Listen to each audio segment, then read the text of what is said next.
মাননীয় প্রধানমন্ত্রী নরেন্দ্র মোদী ৪৫ মিনিট আগামী রবিবার রেড রোডেই যোগা করবেন, তার জন্য ৮টা রাস্তা বন্ধ। ওরা বলছে এটা দ্বিচারিতার রাজনীতি চলছে। প্রাইম মিনিস্টার এলে তো সব রাস্তাই বন্ধ হয়, খালি রেড রোড কেন?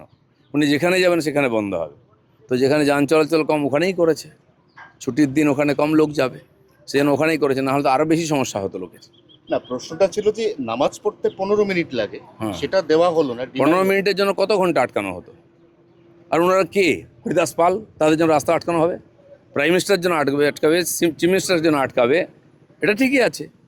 বছরে তো একবার উনি আসছেন, কত বছর পরে আসছেন? আর 107 বছর ধরেই তো অন্যায় করা হয়েছে।